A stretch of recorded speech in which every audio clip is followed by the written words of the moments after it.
सर्वांना नमो बुद्धाय. जय भीम, जय भारत. मित्रांनो, आरक्षण उपवर्गीकरणासंदर्भामध्ये आपण जी आज भूमिका घेतलेली आहे, मुळात ही भूमिका राज्यातल्या सगळ्याच बौद्धांनी आता मान्य केलेली आहे. देशामध्ये जितक्या पण अनुसूचित जाती आहेत, त्या जातींमधील जितकेही लोक आरक्षण उपवर्गीकरणाच्या विरोधात आहेत, ज्या ज्या राज्यांमध्ये आजपर्यंत आरक्षण उपवर्गीकरण लागू करण्यात आलेलं आहे, त्या त्या राज्यामधल्या मेजॉरिटी म्हणजे जास्तीत जास्त लोक त्या त्या राज्य सरकारांच्या आरक्षण उपवर्गीकरणाच्या योजनेच्या विरोधात आहेत. त्यामध्ये मग पंजाब असेल, हरियाणा असेल, कर्नाटक असेल, आंध्र प्रदेश असेल आणि आत्ता महाराष्ट्र असेल. महाराष्ट्रामध्ये ज्या पद्धतीने कडाडून विरोध करण्याची भूमिका आपण घेतलेली आहे, अशी भूमिका आत्तापर्यंत देशातल्या अन्य कोणत्याही राज्याने घेतलेली नाही. महाराष्ट्रातील लोकांना आपण आरक्षण उपवर्गीकरण हा आपल्या संविधानिक अधिकारावर, हक्कावर घाला आहे, ही भूमिका जी पटवून दिलेली आहे. खरं तर अन्य राज्यातल्या लोकांना ती भूमिका पटवून देण्यामध्ये त्या राज्यातल्या सामाजिक संघटना कमी पडलेल्या आहेत, हे त्याचं उत्तम उदाहरण आहे. पंजाब असेल, हरियाणा असेल किंवा कर्नाटक असेल किंवा तेलंगणा असेल, ज्या ज्या राज्यामध्ये आरक्षण उपवर्गीकरण लागू करण्यात आलेलं आहे, ह्या राज्यामध्ये राज्य सरकारने ज्या संस्था होत्या आरक्षण उपवर्गीकरणाच्या विरोधामध्ये काम करणाऱ्या, त्या संस्थांना एकतर मोडून काढलेलं आहे, त्यांना मॅनेज केलेलं आहे आणि गप्प बसवण्यात आलेलं आहे. यामध्ये राज्य सरकारांना यश आलेलं आहे. पंजाबचं उदाहरण त्यासाठी उत्तम आहे. त्यामुळे बाकी राज्यामधली लोक महाराष्ट्रामध्ये अनुसूचित जाती आरक्षण उपवर्गीकरणासंदर्भामध्ये उभारण्यात आलेल्या मोर्चांमध्ये आपल्यासोबत सामील व्हायला इच्छुक आहेत. पंजाबमधील चर्मकार महासभा असेल किंवा आंध्र प्रदेशमधील माला लोक असतील, ही सगळी लोक आपल्यासोबत जॉईंट होऊन हा आरक्षण उपवर्गीकरणाचा जो लढा आहे, हा संपूर्ण देशव्यापी करण्यासाठी मोठं नियोजन आपण करतोय. मुळात आरक्षण उपवर्गीकरण हा मुद्दा फक्त वर्गीकरणापुरता मर्यादित नसून हा मुद्दा भारताच्या राज्यघटनेवर आलेलं फार मोठं संकट आहे. अनुसूचित जातीचं आरक्षण आणि अनुसूचित जमातीचं जे आरक्षण आहे, हे आरक्षण घटनात्मक आरक्षण आहे.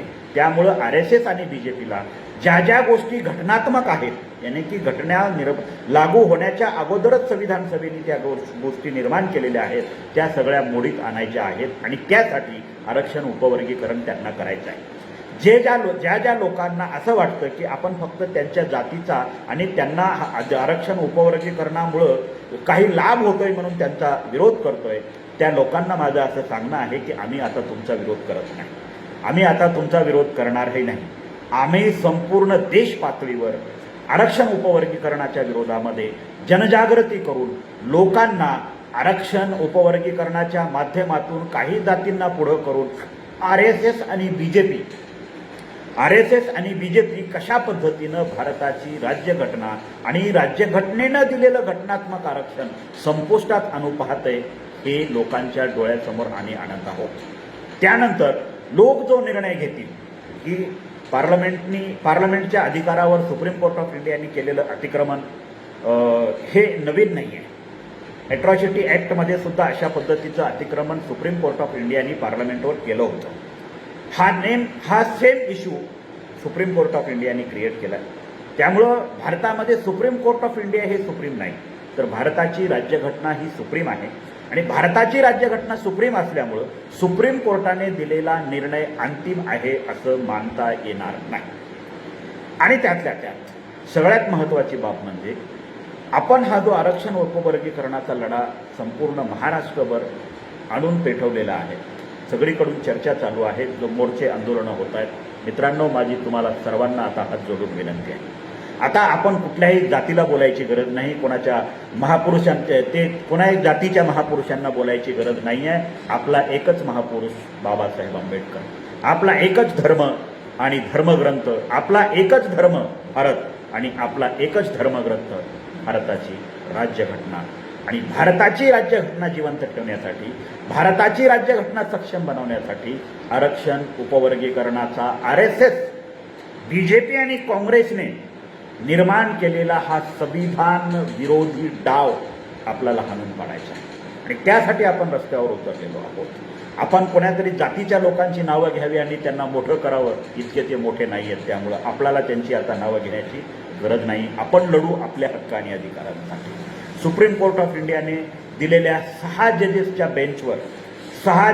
बेंचवर त्याच्यामध्ये दिलेल्या निर्णयावर, त्याच्यामध्ये झालेल्या आर्ग्युमेंटवर, त्याच्यामध्ये आर्ग्युमेंट करत असताना जे प्रश्न उपस्थित झालेले आहेत त्या प्रश्नांवर आणि एकंदरीतच पंजाबमधून उभं राहिलेलं हे आरक्षण उपवर्गीकरणाचं जे घटनाद्रोही काम आहे, घटना संपुष्टात आणणारं काम आहे, हे रोखण्यासाठी